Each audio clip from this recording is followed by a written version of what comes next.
पंजाब में 25 जून से एसआईआर की प्रक्रिया शुरू होगी, जिसे लेकर अब हाउस टू हाउस बीएलओ जाएंगे। करीब 24,000 घर घर जाएंगे, जो कि लोगों को सेल्फ एन्यूमरेशन फॉर्म देंगे। ये क्लेम एंड ऑब्जेक्शन के 3 अगस्त से लेकर 2 सितंबर तक होगा। सीईओ पंजाब आनंदिता मित्रा ने आश्वस्त किया कि किसी की भी वोट नहीं काटी जाएगी और कई जगह सोशल मीडिया पर गलत इन्फॉर्मेशन चल रही है। कि ਤੁਹਾਨੂੰ ਸਾਰਿਆਂ ਨੂੰ ਪਤਾ ਹੈ SIR special intensive revision Punjab ਦੇ ਵਿੱਚ ਨੋਟੀਫਾਈ ਹੋ ਚੁੱਕੀ ਸੀ ਪਿਛਲੇ ਮਹੀਨੇ 14 ਤਾਰੀਖ ਨੂੰ ਤੇ ਤਿਆਰੀਆਂ ਦਾ ਦੌਰ ਜਿਹੜਾ ਹੈ ਉਦੋਂ ਦਾ ਚੱਲ ਰਿਹਾ ਹੈ।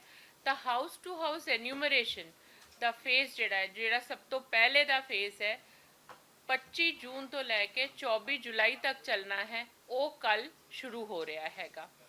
रैशनलाइजेशन ऑफ पोलिंग बूथ भी इसी दौरान असी करना है तो 24 जुलाई तो पहले असी उन्होंने मुकम्मल करना है। पब्लिकेशन ऑफ ड्राफ्ट रोल, पहली जेडी रोल ड्राफ्ट रोल पब्लिश होगी वो होगी 3 अगस्त नू। क्लेम्स एंड ऑब्जेक्शंस का दौर चलेगा 3 अगस्त तो लेके 2 सितंबर तक। नोटिस पीरियड होगा 3 अगस्त तो ही लैके 28 सितंबर तक ते फाइनल पब्लिकेशन ऑफ रोल दी अंतिम प्रकाशना 1 अक्टूबर नू होगी। इस पूरे एक्सरसाइज दे विच खास करके हाउस टू हाउस एन्यूमरेशन दा पीरियड जेड़ा कि 25 जून तो लैके 24 जुलाई तक दा है, ओदे विच 24,453 BLOs booth level officers deploy किए गए हैगे। इस काम की महत्ता नू देखते हुए ये जेडे सारे बूथ लेवल ऑफिसर्स है इन्हों अपने पेरेंट डिपार्टमेंट्स तो अपनी basic day to day duties तो रिलीव किया गया है ता जो कि वो फोकस कर सकन सिर्फ इसी काम के उत्ते 1 महीने तक। पॉलिटिकल पार्टीज़ वालों 64,640 बूथ लेवल एजेंट्स हुण तक अपॉइंट कर दिते गए हैं तो नाल दे नाल होर भी अपॉइंट किए जा रहे हैं। BLO ट्रेनिंग्स वो भी हो चुके हैं सारे ही कॉन्स्टिट्यूएंसीज दे विच ते BLA ओरीएंटेशनस भी साडे अफसरां वल्लों कराए गए हैं। बूथ लेवल एजेंट दे भी ओरीएंटेशन असी कराया हैगा ता जो कि मैक्सिमम सिटीजनस नू इस बारे जानू कराया जा सके। जिहड़ी मैपिंग है, मैपिंग साडे स्टेट दे विच 86.02% हुण तक हो चुकी है, जो कि 1.84 करोड़ पीपल तक असी पहुँच चुके हैं ऑलरेडी मैपिंग के दौरान। हाउस टू हाउस एन्यूमरेशन दे विच की होगा, हाउस टू हाउस एन्यूमरेशन का फेस जिहड़ा होगा वो ये होगा कि साडे BLO साहिबान हर घर दे विच जाके अप्रोच करनगे वोटर नू, इलैक्टर नू ते उन्हां नू ओ 2 परतां दे विच फॉर्म्स देंगे जिन्हों कि असी एन्यूमरेशन फॉर्म कहते हैं। एन्यूमरेशन फॉर्म जो है वो प्री प्रिंटेड है। प्री प्रिंटेड तो मतलब ये है कि जेड़े वोटर दे इस वेले एपिक दे विच डिटेल्स ऑलरेडी दिते हुए हैगे वो सारे डिटेल्स वो प्रिंटेड आणगे। फिर ओदे विच वोटर ने साडे BLO दे सहायता दे नाल अपनी मैपिंग का जिहड़ा है डिटेल भरना है। जे उन्हां दी सैल्फ मैपिंग हुई है वो फॉर्म दे विच वखरा कॉलम बनया होया है। जे उन्हां दी प्रोजनी नाल मैपिंग हुई है, जिवें कि उन्हां दे पेरेंट्स नाल या ग्रैंड पेरेंट्स नाल मैपिंग हुई है तो उहदा कॉलम वखरा हैगा। इन एडिशन टू दैट उन्होंने इस वेले दे अपने थोड़े होर डिटेल्स जिहड़े है वो भरने हैं। वो तो बाद उन्होंने अपना डिक्लेरेशन देना है। डिक्लेरेशन ये है कि उन्होंने किसी भी होर देश की भारत तो अलावा नागरिकता जिहड़ी हैगी वो नहीं लिती है ते उन्हां दा जिथे वोट इस वेले जिथे वो भर रहे हैगे वो तो अलावा किथे भी उन्हां दा वोट नहीं है। वो तो बाद बूथ लेवल अफसर जिहड़े हैगे वो इस फॉर्म दे विच पाए हुए डिटेल्स की पुष्टि करनगे ते स्कैन करके ऑनलाइन ECI डेट दे उत्ते पा के ERO दफ्तर च जमा कराणगे। इहदे विच होर कई सारे सवाल आंदे हैं कि जिवें जे असी करे नहीं हैगे तां फिर की होगा। जे तां अपना घर बंद मिलता है, इलैक्टर दा घर बंद मिलता है ता BLO नू ये हिदायत हैगी ECI दे इंस्ट्रक्शंस मुताबिक कि ਉੱਥੇ ਫਾਰਮ ਨੂੰ ਛੱਡ ਆਣਗੇ, ਕੋਸ਼ਿਸ਼ ਕਰਨਗੇ ਕਿ ਦਰਵਾਜ਼ੇ ਦੇ ਥੱਲੇ, ਪਰ ਕਈ ਵਾਰੀ ਇਹ ਹੁੰਦਾ ਹੈ ਕਿ ਅੱਗੇ ਵਿਹੜਾ ਹੁੰਦਾ ਹੈ ਤਾਂ BLO ਜਿਹੜੇ ਹੈਗੇ ਬੰਦ ਵਿਹੜੇ ਦੇ ਦਰਵਾਜ਼ਾ ਉਹ ਕਰਕੇ ਪਹੁੰਚ ਨਹੀਂ ਸਕਦੇ ਹੈ। ਬਟ ਐਨੀ ਹਾਊ ਉਹ ਇੱਦਾਂ ਦੀ ਥਾਂ 'ਚ ਜਿੱਥੇ ਫਾਰਮ ਸਿਕਿਉਰ ਹੈਗਾ ਉੱਥੇ ਫਾਰਮ ਛੱਡ ਦੇਣਗੇ। ਫਾਰਮ ਛੱਡਦੇ ਹੋਏ ਉਹ ਦੀਵਾਰ ਦੇ ਉੱਤੇ ਇੱਕ ਸਟicker ਲਾਣਗੇ। ਸਟicker ਦੇ ਵਿੱਚ ਇਹ ਲਿਖਿਆ ਹੈਗਾ ਕਿ ਮੈਂ ਆਇਆ ਸੀ ਜਾਂ ਮੈਂ ਆਈ ਸੀ ਤੇ ਮੈਂ ਤੁਸੀਂ ਘਰੇ ਨਹੀਂ ਸੀਗੇ ਤਾਂ ਮੇਰੀ ਪਹਿਲੀ ਫੇਰੀ ਜਿਹੜੀ ਹੈਗੀ, ਜਿਹੜਾ ਮੈਂ ਪਹਿਲੀ ਵਾਰੀ ਤੁਹਾਡੇ ਘਰ 'ਚ ਫਾਰਮ ਕਲੈਕਟ ਕਰਨ ਲਈ ਆਵਾਂਗਾ ਜਾਂ ਆਵਾਂਗੀ, ਉਹ ਫਲਾਨੀ ਡੇਟ ਹੈਗੀ। ਉਸ ਡੇਟ ਤੇ BLO ਦੁਬਾਰਾ ਜਾਣਗੇ, ਜੇ ਨਹੀਂ ਮਿਲੇ ਤਾਂ ਸੈਕੰਡ ਟਾਈਮ ਜਾਣਗੇ, ਸੈਕੰਡ ਟਾਈਮ ਵੀ ਜੇ ਨਹੀਂ ਮਿਲੇ ਤਾਂ ਥਰਡ ਟਾਈਮ ਜਾਣਗੇ। ਇੱਕ ਅਨਕਲੈਕਟਡ ਫਾਰਮ ਨੂੰ ਕਲੈਕਟ ਕਰਨ ਲਈ BLO ਐਟਲੀਸਟ 3 ਵਾਰੀ ਜਿਹੜਾ ਹੈਗਾ ਉਸ ਘਰ ਨੂੰ ਵਿਜ਼ਿਟ ਕਰਨਗੇ। ਫਰਜ਼ ਕਰੀਏ ਆਪਾਂ ਜੇ ਤਾਂ ਬਾਕੀ ਮੈਂਬਰਸ ਹੈਗੇ ਉੱਥੇ ਪਰ ਕੋਈ ਐਡਲਟ ਕੋਈ ਫੈਮਿਲੀ ਮੈਂਬਰ ਨਹੀਂ ਹੈਗੇ, ਉਹ ਕਿਤੇ ਪੜ੍ਹਨ ਲਈ ਗਏ ਹੋਏ ਹੈਗੇ ਜਾਂ ਉਸ ਵੇਲੇ ਕਿਤੇ ਹੋਰ ਜੌਬ ਕਰਨ ਲਈ ਗਏ ਹੋਏ ਜਾਂ ਕੋਈ ਹੌਲੀਡੇ ਮਨਾਉਣ ਲਈ ਗਏ ਹੋਏ ਹੈਗੇ, ਤਾਂ ਫਿਰ ਉਸ ਫੈਮਿਲੀ ਦੇ ਵਿੱਚ ਕੋਈ ਵੀ ਐਡਲਟ ਫੈਮਿਲੀ ਮੈਂਬਰ ਉਹਨਾਂ ਵੱਲੋਂ ਫਾਰਮ ਨੂੰ ਸਾਈਨ ਕਰ ਸਕਦੇ ਹੈਗੇ ਤੇ ਸਾਈਨ ਕਰਕੇ ਉਹਨਾਂ ਨੇ ਆਪਣਾ ਰਿਸ਼ਤਾ ਜ਼ਰੂਰ ਲਿਖਣਾ ਹੈ। ਉਹਨਾਂ ਨੇ ਲਿਖਣਾ ਹੈ ਤਾਇਆ ਜੀ, ਤਾਈ ਜੀ, भतीजा भतीजी, whatever it is, it has to be an adult family member। ਉਹ ਸਾਈਨ ਕਰ ਸਕਦੇ ਹੈ ਫਾਰਮ ਨੂੰ ਉਹਨਾਂ ਦੇ ਬਿਹਾਫ ਤੇ। ਜੇ ਫਾਰਮ ਅਨਕਲੈਕਟੇਬਲ ਹੈਗਾ ਤਾਂ ਸਾਡੇ BLO ਉਹਦੇ ਉੱਤੇ 3-4 ਕਾਰਨ ਜਿਹੜੇ ਹੈਗੇ ਪੋਰਟਲ ਤੇ ਆਉਂਦੇ ਹੈ ਉਹ ਵੀ ਉਹ ਲਿਖ ਦੇਣਗੇ ਕਿ ਮੰਨ ਲੀजिए ਵੋਟਰ ਦੀ ਡੈਥ ਹੋ ਗਈ ਹੈਗੀ ਜਾਂ ਵੋਟਰ ਪਰਮਨੈਂਟਲੀ ਸ਼ਿਫਟਡ ਹੈਗੇ ਜਾਂ किसी व्यक्ति ने दसिया है कि नहीं जी नहीं मेरी वोट तो उत्थे सीगी इत्थे मैं कटाना चाहता या वट एवर इट इज़, तो ये कैटेगरीज ASDD कहा जाता हैगा, एबसेंट शिफ्टेड डेड या डिलीटेड। वो कैटेगरीज दे विच साडे BLO नोट कर लेंगे कि इस करके फॉर्म जिहड़ा हैगा अनकलैक्टेबल हैगा। अदरवाइज कोशिश साडी यही हैगी कि एक तां जिहड़े फॉर्म्स हैगे इलैक्टर्स दे ਉਹ ਫਾਰਮ ਜੇ ਤਾਂ ਅਨਮੈਪਡ ਵਿਅਕਤੀ ਦੇ ਹੈਗੇ ਤਾਂ ਅਸੀਂ ਪੁਰਜ਼ੋਰ ਕੋਸ਼ਿਸ਼ ਕਰਾਂਗੇ ਕਿ ਪਹਿਲੇ ਅਸੀਂ ਮੈਪਿੰਗ ਕਰਾ ਲਈਏ ਤਾਂ ਜੋ ਕਿ ਉਹਨਾਂ ਨੂੰ ਕਿਸੇ ਵੀ ਕਿਸਮ ਦਾ ਨੋਟਿਸ ਜਿਹੜਾ ਹੈਗਾ ਉਹ ਇਸ਼ੂ ਨਾ ਹੋਵੇ। So first we will try unmapped voter ਨੂੰ ਵੋਟ ਕਰਨ ਲਈ।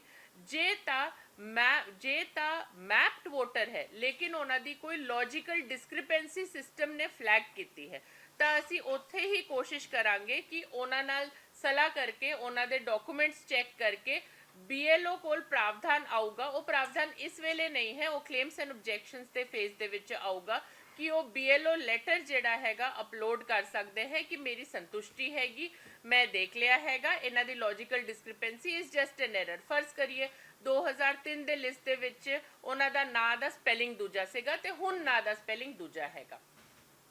ਔਰ ਜਿਹੜੇ ਤਾਂ ਮੈਪਡ ਵੋਟਰ ਹੈ ਜਿਨ੍ਹਾਂ ਦੀ ਲੌਜੀਕਲ ਡਿਸਕ੍ਰਿਪੈਂਸੀ ਤੱਕ ਫਲੈਗ ਨਹੀਂ ਹੋਈ ਹੈ ਉਹਨਾਂ ਨੂੰ ਕਿਸੇ ਵੀ ਕਿਸਮ ਦਾ ਕੋਈ ਵੀ ਡਾਕੂਮੈਂਟ ਦੇਣ ਦੀ ਲੋੜ ਨਹੀਂ ਹੈ, ਨਾ 11 ਦੀ ਲਿਸਟ ਦੇ ਵਿੱਚ ਨਾ 12 ਦੀ ਲਿਸਟ ਦੇ ਵਿੱਚ ਕੋਈ ਵੀ ਡਾਕੂਮੈਂਟ ਉਹਨਾਂ ਨੂੰ ਇਸ ਸਟੇਜ ਦੇ ਵਿੱਚ ਮੈਪਡ ਵੋਟਰ ਨੂੰ ਜਿਨ੍ਹਾਂ ਦਾ ਲੌਜੀਕਲ ਡਿਸਕ੍ਰਿਪੈਂਸੀ ਫਲੈਗ ਨਹੀਂ ਹੋਇਆ ਹੈ ਉਹਨਾਂ ਨੂੰ ਕਿਸੇ ਕਿਸਮ ਦੀ ਡਾਕੂਮੈਂਟ ਦੇਣ ਦੀ ਲੋੜ ਨਹੀਂ ਹੈ।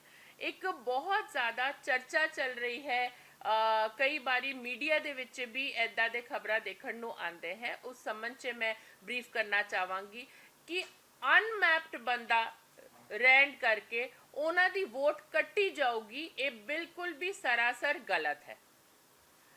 ਗੱਲ ਸਿਰਫ ਇੰਨੀ ਹੈ ਕਿ ਜਿਹੜੇ ਅਨਮੈਪਡ ਰਹਿ ਜਾਣਗੇ ਪੂਰੀ ਕੋਸ਼ਿਸ਼ ਹਾਊਸ ਟੂ ਹਾਊਸ ਐਨਿਊਮਰੇਸ਼ਨ ਦੇ ਦੌਰਾਨ ਦੁਬਾਰਾ ਮੈਪਿੰਗ ਦੀ ਕੋਸ਼ਿਸ਼ ਕਰਨ ਦੇ ਬਾਵਜੂਦ ਵੀ ਜਿਹੜੇ ਅਨਮੈਪਡ ਰਹਿ ਜਾਣਗੇ, ਵੈਸੇ ਤਾਂ ਸਾਡੇ ਸਟੇਟ ਦੇ ਵਿੱਚ 86% 86.02% ਮੈਪਿੰਗ ਹੋ ਚੁੱਕੀ ਹੈ, ਲੇਕਿਨ ਫਿਰ ਵੀ ਜਿਹੜੇ ਲੋਕ ਰਹਿ ਗਏ ਹੈਗੇ ਪੁਰਜ਼ੋਰ ਕੋਸ਼ਿਸ਼ ਕੀਤੀ ਜਾਏਗੀ ਕਿ ਉਹਨਾਂ ਦੀ ਮੈਪਿੰਗ ਕੀਤੀ ਜਾਏ।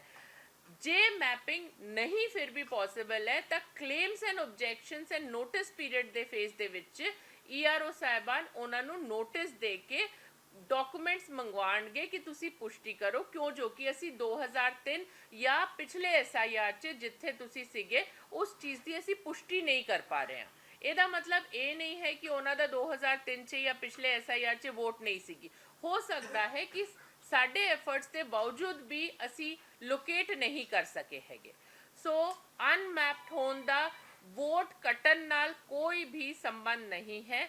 ਐਂਡ ਇਲੈਕਸ਼ਨ ਮਿਸ਼ਨਰੀ ਵੱਲੋਂ ਸਾਰੇ ਹੀ BLO ਸਾਹਿਬਾਨ ਵੱਲੋਂ, ਸਾਰੇ ਹੀ ERO ਸਾਹਿਬਾਨ ਵੱਲੋਂ, ਸਾਰੇ ਹੀ DC ਸਾਹਿਬਾਨ ਵੱਲੋਂ ਤੇ ਸਾਡੇ ਪੂਰੇ ਇਲੈਕਸ਼ਨ ਮਿਸ਼ਨਰੀ ਵੱਲੋਂ ਮੈਂ ਇਹ ਆਸ਼ਵਾਸਨ ਦਿਵਾਉਣਾ ਚਾਹੁੰਦੀ ਹਾਂ ਤੁਹਾਡੇ ਮਾਧਿਅਮ ਨਾਲ ਸਾਰੇ ਹੀ ਪੰਜਾਬ ਦੇ ਵੋਟਰਸ ਨੂੰ ਕਿ ਜੈਨੂਇਨ ਵੋਟ ਜਿਹੜੀ ਹੈਗੀ ਉਹ ਕਿਸੇ ਦੀ ਵੀ ਕੱਟੀ ਨਹੀਂ ਜਾਊਗੀ। ਸਿਰਫ ਅਸੀਂ ਇਹ ਕੋਸ਼ਿਸ਼ ਕਰੀਏ ਕਿ ਜਿਹੜਾ ਐਨਿਊਮਰੇਸ਼ਨ ਫਾਰਮ ਭੇਜਿਆ ਜਾ ਰਿਹਾ ਹੈ, ਹਾਊਸ ਟੂ ਹਾਊਸ ਭੇਜਿਆ ਜਾ ਰਿਹਾ ਹੈ, ਉਹ ਐਨਿਊਮਰੇਸ਼ਨ ਫਾਰਮ ਸਾਡੇ ਕੋਲ ਜੇ ਤੁਸੀਂ ਆਪ ਭਰ ਸਕਦੇ ਹੋ ਬਹੁਤ ਚੰਗੀ ਗੱਲ ਹੈ। ਅਦਰਵਾਈਜ਼ ਸਾਡੇ BLO ਸਾਹਿਬਾਨ ਹਰੇਕ ਸਟੈਪ ਤੇ ਤੁਹਾਡੀ ਮਦਦ ਕਰਨਗੇ। ਤੁਸੀਂ ਫਾਰਮ ਭਰੋ ਤੇ ਫਾਰਮ ਭਰ ਕੇ ਸਾਨੂੰ ਵਾਪਸ ਕਰੋ ਤਾਂ ਜੋ ਕਿ ਅਸੀਂ ਤੁਹਾਡੇ ਨਾਂ ਨੂੰ ਵੋਟਰ ਲਿਸਟ ਦੇ ਵਿੱਚ ਸ਼ਾਮਿਲ ਕਰ ਸਕੀਏ। Thank you madam. ਮੇਰੇ ਦੋ ਸਵਾਲ ਨੇ ਜੀ। ਇੱਕ ਤਾਂ ਤੁਸੀਂ ਕਿਹਾ ਕਿ ਕਿੱਥੋਂ ਇੱਧਰ ਬੋਲਦਾ ਜੀ ਪਲੀਜ਼। ਤੁਸੀਂ ਇੱਕ ਗੱਲ ਕਹੀ ਹੈ ਕਿ ਜਿਹੜਾ ਕਿਸੇ ਹੋਰ ਮਤਲਬ ਦੇਸ਼ ਦਾ ਸਿਟੀਜ਼ਨ ਹੋਵੇਗਾ ਇਹ ਤੁਹਾਨੂੰ ਕਲੈਰੀਫਿਕੇਸ਼ਨ ਕਰਨੀ ਪਵੇਗੀ। ਹੁਣ ਪੰਜਾਬ ਦੇ ਬਹੁਤ ਸਾਰੇ ਮੁੰਡੇ ਕੁੜੀਆਂ ਪੜ੍ਹਨ ਵਾਸਤੇ ਵਿਦੇਸ਼ਾਂ 'ਚ ਗਏ ਹੋਏ ਨੇ, ਖਾਸ ਕਰਕੇ 4-5 ਮੁਲਕਾਂ 'ਚ। ਉਹ ਜਿਹੜੇ ਬੱਚੇ ਪੜ੍ਹਨ ਗਏ ਹੋਏ ਨੇ ਬਾਹਰ ਨੇ, ਕਿਆ ਉਹਨਾਂ ਦੇ ਪੇਰੈਂਟਸ ਉਹਨਾਂ ਦੀ ਵੋਟ ਜਿਨ੍ਹਾਂ ਨੇ ਉੱਥੇ PR ਲੈ ਲਈ ਉਹ ਆਪਣੇ ਬੱਚਿਆਂ ਦੀ ਵੋਟ ਇੱਥੇ ਬਣਵਾ ਸਕਣਗੇ? ठीक है।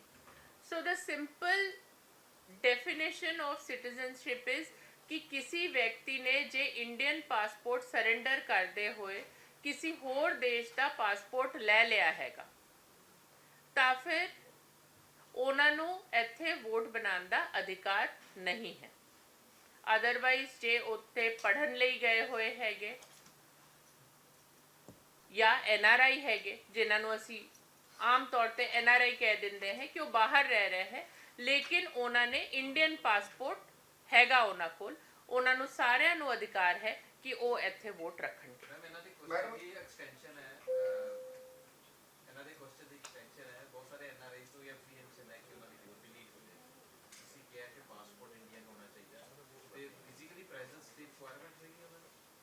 ਨਹੀਂ, ਫਿਜ਼ੀਕਲੀ ਪ੍ਰੈਜ਼ੈਂਸ ਦੀ ਰਿਕੁਆਇਰਮੈਂਟ ਨਹੀਂ ਹੈ। ਉਹਨਾਂ ਦੇ ਫੈਮਿਲੀ ਦੇ ਵਿੱਚੋਂ ਕੋਈ ਵੀ ਐਡਲਟ ਫੈਮਿਲੀ ਮੈਂਬਰ ਇੱਥੇ ਸਾਈਨ ਕਰ ਸਕਦੇ ਉਹਨਾਂ ਦੇ ਬਿਹਾਫ ਤੇ form. Otherwise also online ECI ਦੇ ਪੋਰਟਲ ਤੇ ਜਾ ਕੇ ਉਹ ਫਾਰਮ ਜਿਹੜਾ ਹੈਗਾ ਆਪਣਾ ਭਰ ਕੇ ਸਬਮਿਟ ਕਰ ਸਕਦੇ ਹਨ। ਮੈਮ ਜਦੋਂ SI ਕੰਪਲੀਟ ਹੋ ਜਾਏਗੀ ਤਾਂ ਜਿਹੜੀ SI ਦੀ ਪੂਰੀ ਰਿਪੋਰਟ ਪਿੰਡ ਦੇ ਜਾਂ ਪਿੰਡ ਲੈਵਲ ਤੇ ਜਾਂ ਸ਼ਹਿਰ ਲੈਵਲ ਤੇ ਕਿਸੇ ਮੋਹਤਬਰ ਸਰਪੰਚ ਜਾਂ ਉਸ ਨੂੰ ਰਿਪੋਰਟ ਦਿੱਤੀ ਜਾਏਗੀ ਤੁਹਾਡੇ ਪਿੰਡ ਦੀ ਇੰਨੀ ਵੋਟਰ ਲਿਸਟ ਹੈਗੀ ਸੀ ਪਹਿਲਾਂ, ਇੰਨੀ ਹੁਣ ਰਹਿ ਚੁੱਕੀ ਹੈ, ਕਿੰਨੀਆਂ ਵੋਟਾਂ ਕੱਟੀਆਂ ਗਈਆਂ ਜਿੰਨੀਆਂ? Very valid question. ਜਿਵੇਂ ਕਿ ਮੈਂ ਤੁਹਾਨੂੰ ਸ਼ੁਰੂ 'ਚ ਦੱਸਿਆ ਕਿ ASDD ਲਿਸਟ ਬਣਨੀ ਹੈਗੀ, ਐਬਸੈਂਟ, ਸ਼ਿਫਟਡ, ਡੈਡ ਤੇ ਡੁਪਲੀਕੇਟ, ਇਹਦੀ ਲਿਸਟ ਬਣਨੀ ਹੈਗੀ। ਹਰ ਸਟੇਜ ਦੇ ਉੱਤੇ ਅਸੀਂ ਬੂਥ ਲੈਵਲ ਏਜੰਟ ਜਿਹੜੇ ਪੋਲੀਟੀਕਲ ਪਾਰਟੀਆਂ ਵੱਲੋਂ ਨਿਯੁਕਤ ਕੀਤੇ ਗਏ ਹੈ ਉਹਨਾਂ ਨੂੰ ਅਸੀਂ ਲੂਪ 'ਚ ਰੱਖਣਾ ਹੈਗਾ। ਉਹਨਾਂ ਨਾਲ ਅਸੀਂ ASDD ਲਿਸਟ ਜਿਹੜੀ ਹੈਗੀ ਉਹ ਸ਼ੇਅਰ ਕਰਨੀ ਹੈ। ਜਦ ਸਾਡੀ ASDD list house to house ਕਰਨ ਤੋਂ ਬਾਅਦ 3 ਵਾਰੀ ਗੇੜਾ ਕੱਟਣ ਤੋਂ ਬਾਅਦ ਸਾਨੂੰ ਜਿਹੜੇ ਵਿਅਕਤੀ ਦਾ ਫਾਰਮ ਵਾਪਸ ਨਹੀਂ ਮਿਲਿਆ due to whatsoever reason despite our best efforts, ਉਹਨਾਂ ਦੀ ASDD ਲਿਸਟ ਜਿਹੜੀ ਬਣੂਗੀ ਉਸ ASDD ਲਿਸਟ ਨੂੰ ਲੈ ਕੇ BLO ਆਫੀਸ਼ੀਅਲੀ BLA ਨੂੰ ਨੋਟਿਸ ਕੱਢ ਕੇ ਮੀਟਿੰਗ ਕਰਨਗੇ। ਮੀਟਿੰਗ ਕਰਨ ਤੋਂ ਬਾਅਦ ਉਹਦੀ ਪ੍ਰੋਸੀਡਿੰਗਸ ਬਣਨਗੀਆਂ। ਪ੍ਰੋਸੀਡਿੰਗਸ ਦੇ ਵਿੱਚ ਜਿਹੜਾ ਹੈਗਾ ਇਹ ਸਾਰਾ ਕੁਝ ਲਿਖਿਆ ਜਾਊਗਾ ਕਿ ਆਹ ਲਿਸਟ ਹੈਗੀ, ਜਿਹੜੇ ਲਿਸਟ ਦੇ ਵਿੱਚ ਬੰਦੇ ਡਰਾਫਟ ਰੋਲ 'ਚ ਇਹਨਾਂ ਕਾਰਨਾਂ ਕਰਕੇ ਸ਼ਾਮਿਲ ਨਹੀਂ ਹੋ ਪਾ ਰਹੇ ਹੈ। ਉਸ ASDD ਲਿਸਟ ਤੇ ਹਰ ਪੰਨੇ ਦੇ ਉੱਤੇ BLA ਸਾਹਿਬਾਨ ਦੇ ਸਾਈਨ ਲਿੱਤੇ ਜਾਣਗੇ ਜਿਨਨੇ ਰਜਿਸਟਰਡ ਰੈਕਗਨਾਈਜ਼ਡ ਪੋਲੀਟੀਕਲ ਪਾਰਟੀਆਂ ਨੇ ਆਪਣੇ BLA ਅਪਾਇੰਟ ਕੀਤੇ, ਉਹਨਾਂ ਦੇ ਹਰ ਪੇਜ ਦੇ ਉੱਤੇ ਸਾਈਨ ਲਿੱਤੇ ਜਾਣਗੇ। ਉਹ ਤੋਂ ਬਾਅਦ ਜਿਹੜਾ ਡਰਾਫਟ ਰੋਲ ਤਿਆਰ ਹੋਊਗਾ ਉਹਨੂੰ ਜਨਤਕ ਕੀਤਾ ਜਾਊਗਾ, ਉਹਨੂੰ ਵੈਬਸਾਈਟ ਦੇ ਉੱਤੇ ਵੀ ਪਾਇਆ ਜਾਏਗਾ, ਪਿੰਡ ਦੇ ਇੱਕ ਜਨਤਕ ਥਾਂ ਦੇ ਉੱਤੇ ਵੀ ਲਾਇਆ ਜਾਏਗਾ, ERO ਸਾਹਿਬਾਨ ਦੇ ਦਫ਼ਤਰ ਦੇ ਉੱਤੇ ਵੀ ਲਾਇਆ ਜਾਊਗਾ। everywhere and on all websites we shall be placing it and also ਹਰੇਕ ਪੋਲੀਟੀਕਲ ਪਾਰਟੀ ਨੂੰ ਡਰਾਫਟ ਰੋਲ ਦੀ ਜਿਹੜੀ ਹੈ ਬੂਥ ਵਾਈਜ਼ ਕਾਪੀਜ਼ ਵੀ ਦਿੱਤੀਆਂ ਜਾਣਗੀਆਂ। ਮੈਡਮ ਮੇਰੇ ਦੋ ਸਵਾਲ ਹੈ। ਫਸਟ ਸਵਾਲ ਹੈ ਕਿ ਤੁਸੀਂ ਜਿਹੜੀ ਮੈਪਿੰਗ ਕੀਤੀ ਉਹਦੇ ਕਿੰਨੇ ਟਾਈਮ ਕੀਤੇ ਜੀ? ਟੋਟਲ ਟਾਈਮ ਕਿੰਨੇ ਸੀਗੇ? ਮੰਨ ਲਓ ਅਗਰ ਮੈਂ ਕਰੇ ਨਹੀਂ ਮਿਲਿਆ ਤਾਂ ਸੈਕਿੰਡ ਟਾਈਮ ਕੀਤਾ, ਥਰਡ ਕੀਤਾ, ਕਿੰਨੇ ਟਾਈਮ ਕੀਤੇ ਸੀ ਟੋਟਲ? ਜਿਹੜੀ ਮੈਪਿੰਗ ਹੈਗੀ ਉਹ ਹਾਊਸ ਟੂ ਹਾਊਸ ਨਹੀਂ ਹੈ। ਮੈਪਿੰਗ ਜਿਹੜੀ ਹੁਣ ਹਾਊਸ ਟੂ ਹਾਊਸ ਦੁਬਾਰਾ ਕੀਤੀ ਜਾਣੀ ਹੈਗੀ, ਜਿਹੜੀ ਉਦੋਂ ਹੈਗੀ ਉਹ ਕਿਤੇ ਕਿਤੇ ਫੋਰ ਐਗਜ਼ਾਮਪਲ ਅਰਬਨ ਏਰੀਆਜ਼ ਦੇ ਵਿੱਚ ਖਾਸ ਕਰਕੇ ਘਰ ਜਾ ਕੇ ਕਰਨ ਦੀ ਕੋਸ਼ਿਸ਼ ਕੀਤੀ ਗਈ ਹੈਗੀ। ਰੂਰਲ ਏਰੀਆਜ਼ ਦੇ ਵਿੱਚ ਜਨਰਲੀ ਕਿਉਂਕਿ BLO ਲੋਕਲ ਹੈਗੇ, ਉਹਨਾਂ ਨੂੰ ਸਾਰਿਆਂ ਦਾ ਪਤਾ ਸੀਗਾ, ਤਾਂ ਕਿਤੇ ਕਿਤੇ ਫੋਨ ਤੇ ਗੱਲ ਕਰਕੇ ਵੀ ਕੀਤੀ ਗਈ ਹੈ, ਕਿਤੇ ਕਿਤੇ ਘਰ ਜਾ ਕੇ ਵੀ ਕੀਤੀ ਗਈ। ਉਹਦੇ ਵਿੱਚ ਇਹ ਬਿਲਕੁਲ ਵੀ ਮੈਂਡੇਟਰੀ ਨਹੀਂ ਸੀਗਾ ਕਿ ਤੁਸੀਂ ਹਾਊਸ ਟੂ ਹਾਊਸ ਕਰਨਾ ਹੈਗਾ। ਹਾਊਸ ਟੂ ਹਾਊਸ ਦਾ ਫੇਜ਼ ਹੁਣ ਸ਼ੁਰੂ ਹੋ ਰਿਹਾ ਹੈ, ਜੋ 25 ਜੂਨ ਤੋਂ ਲੈ ਕੇ 24 ਜੁਲਾਈ ਤੱਕ ਹੋਣਾ ਹੈ। ਇਹਦੇ ਵਿੱਚ ਦੋਨੋਂ ਚੀਜ਼ਾਂ ਹੋਣੀ ਹੈ ਜੀ, ਐਨੂਮਰੇਸ਼ਨ ਫਾਰਮ ਵੀ ਭਰਿਆ ਜਾਣਾ ਹੈ ਔਰ ਮੈਪਿੰਗ ਵੀ ਕੀਤੀ ਜਾਣੀ ਹੈ ਨਾਲ ਦੀ ਨਾਲ ਹੀ। ਐਜ ਏ CEO ਤੁਸੀਂ ਕੀ ਮੰਨਦੇ ਹੋ ਕਿ ਜਿਹੜਾ 16% ਮੈਪਿੰਗ ਰਹਿ ਗਿਆ, ਤੁਸੀਂ ਕਿੰਨਾ ਵੋਟ ਉਸ ਤੋਂ ਲੱਭ ਸਕਦੇ ਹੋ? 5% 7%, ਜੇ ਮੰਨ ਕੇ ਚਲੇ ਕਿ 10 ਤੋਂ 12% ਵੋਟ ਮਿਲਣਾ ਹੀ ਨਹੀਂ? ਜਿਵੇਂ ਕਿ ਮੈਂ ਤੁਹਾਨੂੰ ਸ਼ੁਰੂ 'ਚ ਹੀ ਦੱਸਿਆ ਹੈਗਾ, ਵੋਟ ਦਾ ਮੈਪਿੰਗ ਨਾਲ ਸੰਬੰਧ ਨਹੀਂ ਹੈਗਾ ਜੀ। ਤੁਹਾਡੀ ਵੋਟ ਡਰਾਫਟ ਰੋਲ 'ਚ ਆਊਗੀ ਜਾਂ ਨਹੀਂ ਆਊਗੀ, ਉਹਦੇ ਨਾਲ ਮੈਪਿੰਗ ਦਾ ਸੰਬੰਧ ਨਹੀਂ ਹੈ। ਤਾਂ ਇਸ ਸੰਬੰਧ 'ਚ ਮੀਡੀਆ 'ਚ ਜਿਹੜੇ ਆ ਨਿਊਜ਼ ਚੱਲ ਰਹੇ ਹੈ ਕਿ ਕਿਉਂ ਜੋ ਕਿ ਮੈਪਿੰਗ ਨਹੀਂ ਹੋਈ ਹੈ ਤੁਹਾਡੀ ਵੋਟ ਕੱਟੀ ਜਾਊਗੀ, ਇਹ ਸਰਾਸਰ ਗਲਤ ਹੈ। This is misinformation. Mapping ਦਾ ਵੋਟ ਰੋਲ ਦੇ ਵਿੱਚ ਆਉਣ ਨਾਲ ਸੰਬੰਧ ਨਹੀਂ ਹੈ। ਮੈਪਿੰਗ ਜੇ ਤੁਹਾਡੀ ਨਹੀਂ ਹੋ ਸਕੀ ਹੈ ਤਾਂ ਦੇਅਰਫੋਰ ERO ਤੁਹਾਨੂੰ ਨੋਟਿਸ ਫੇਸ ਦੇ ਵਿੱਚ ਨੋਟਿਸ ਦੇ ਕੇ ਤੁਹਾਡੇ ਤੋਂ ਕਾਗਜ਼ ਮੰਗਣਗੇ, ਬਾਕੀਆਂ ਤੋਂ ਕਾਗਜ਼ ਨਹੀਂ ਮੰਗਣਗੇ। ਸਿਰਫ ਇੰਨੀ ਜੀ ਗੱਲ। ਮੈਡਮ ਜਿਹੜਾ ਖਾਦਸਾ ਹੈ ਨਾ, ਬਾਰ-ਬਾਰ ਤੁਸੀਂ ਕਹਿ ਰਹੇ ਹੋ 2003 ਦੀ ਮੈਪਿੰਗ ਦਾ, ਉਹ ਹੇਠਲੇ ਪੱਧਰ ਤੇ ਚਰਚਾ ਇਹੀ ਹੈ ਕਿ ਜਿਹਦਾ 2003 ਦੇ ਪਹਿਲਾਂ ਕੋਈ ਮੈਪਿੰਗ ਕੋਈ ਰਿਕਾਰਡ ਨਹੀਂ ਮਿਲਦਾ। ਉਦਾਹਰਨ ਦੇ ਤੌਰ ਤੇ 2004 ਤੋਂ ਲੈ ਕੇ 2024 ਤੱਕ ਦੀਆਂ ਲੋਕ ਸਭਾ ਜਿਹੜੀਆਂ ਵੋਟਾਂ ਪਈਆਂ, ਲੋਕਾਂ ਨੇ ਵੋਟਾਂ ਪਾਈਆਂ, 2003 ਤੋਂ ਪਹਿਲਾਂ ਦਾ ਉਹਨਾਂ ਦਾ ਡਾਟਾ ਨਹੀਂ ਮਿਲਦਾ ਕਿਉਂਕਿ ਐਡਰੈਸ ਚੇਂਜ ਹੋ ਜਾਂਦੇ ਆ। ਫਿਰ ਉਹਨਾਂ ਹਾਲਾਤਾਂ ਦੇ ਵਿੱਚ ਕੀ ਹੋਵੇਗਾ? ਉੱਥੇ ਇਹੀ ਕਿਹਾ ਜਾ ਰਿਹਾ ਹੈ ਤੁਹਾਡੇ BLO ਵੱਲੋਂ ਕਿ ਜੇਕਰ ਤੁਹਾਡਾ ਡਾਟਾ ਨਹੀਂ ਮਿਲਦਾ ਫਿਰ ਤੁਹਾਡੀ ਵੋਟ ਨਹੀਂ ਬਣਨੀ। ਜੇ ਕਿਸੇ BLO ਸਾਹਿਬਾਨ ਵੱਲੋਂ ਇਹ ਕਿਹਾ ਗਿਆ ਹੈਗਾ ਤਾਂ ਉਹ ਗਲਤ ਕਿਹਾ ਗਿਆ ਹੈ। BLO ਸਾਹਿਬਾਨ ਨੂੰ ਬਹੁਤ ਡਿਟੇਲ 'ਚ ਇਹ ਗੱਲ ਬਰੀਫ ਕੀਤੀ ਗਈ ਹੈਗੀ ਕਿ ਇਹ ਬਿਲਕੁਲ ਵੀ ਸਹੀ ਗੱਲ ਨਹੀਂ ਹੈਗੀ ਕਿ ਤੁਹਾਡੀ ਵੋਟ ਕੱਟੀ ਜਾਊਗੀ, ਨਹੀਂ ਕੱਟੀ ਜਾਣੀ ਹੈਗੀ।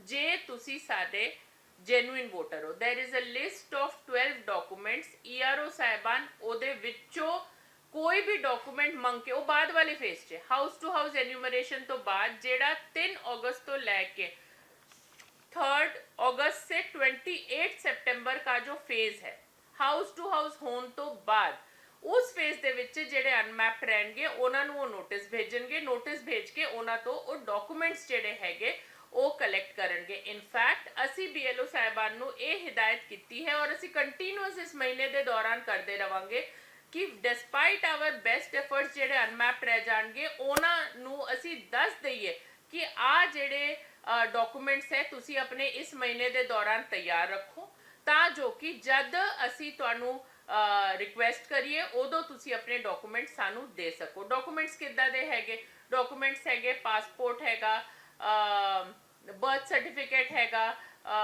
ਸਕੂਲ ਸਰਟੀਫਿਕੇਟ ਹੈਗਾ, SC ST OBC ਸਰਟੀਫਿਕੇਟ ਹੈ, ਜੇ ਤਾਂ ਤੁਹਾਨੂੰ ਪੈਨਸ਼ਨ ਲੱਗਿਆ ਹੋਇਆ ਹੈਗਾ ਉਹ ਹੈ, ਜੇ ਤੁਹਾਨੂੰ ਕੋਈ ਸਰਕਾਰ ਵੱਲੋਂ ਪਟਾਨਾਮਾ ਮਿਲਿਆ ਹੈਗਾ, ਕੋਈ ਘਰ ਦੀ ਅਲਾਟਮੈਂਟ ਹੋਈ ਹੈਗੀ ਉਹ ਹੈਗਾ। ਤਾਂ ਇਹ ਸਾਰੇ ਜਿਹੜੇ ਡਾਕੂਮੈਂਟਸ ਲਿਸਟ ਹੈਗੀ। ਐਂਡ ਆਲਸੋ ERO ਆਪਣੀ ਤਸੱਲੀ ਲਈ ਜ਼ਰੂਰੀ ਨਹੀਂ ਹੈ ਕਿ ਕਿਸੇ ਬੰਦੇ ਕੋਲ ਆ 12 ਡਾਕੂਮੈਂਟਸ ਦੇ ਵਿੱਚ ਨਹੀਂ ਹੈ ਤਾਂ ERO ਆਪਣੀ ਤਸੱਲੀ ਨਹੀਂ ਕਰ ਸਕਦਾ, ਐਦਾਂ ਨਹੀਂ ਹੈ। ਉੱਥੇ ਸਾਫ਼ ਲਿਖਿਆ ਹੈ ਕਿ ਇਹ ਲਿਸਟ ਜਿਹੜੀ ਹੈਗੀ ਉਹ ਇੰਡੀਕੇਟਿਵ ਹੈਗੀ, ਐਗਜ਼ੌਸਟਿਵ ਨਹੀਂ ਹੈ, ਕਿਉਂ ਜੋ ਕਿ ਹਰੇਕ ਸਟੇਟ ਦੇ ਵਿੱਚ ਵੱਖਰੇ ਵੱਖਰੇ ਟਾਈਪ ਦੇ ਵੀ ਪਹਿਚਾਣ ਪੱਤਰ ਹੁੰਦੇ ਹੈਗੇ, ਤਾਂ ਉਹਨਾਂ ਦੇ ਵਿੱਚੋਂ ਕੋਈ ਕਿਸੇ ਵੀ ਕਿਸਮ ਦਾ ਪਹਿਚਾਣ ਪੱਤਰ ERO ਆਪਣੀ ਸੰਤੁਸ਼ਟੀ ਕਰਨ ਲਈ ਲੈ ਸਕਦੇ ਹੈ।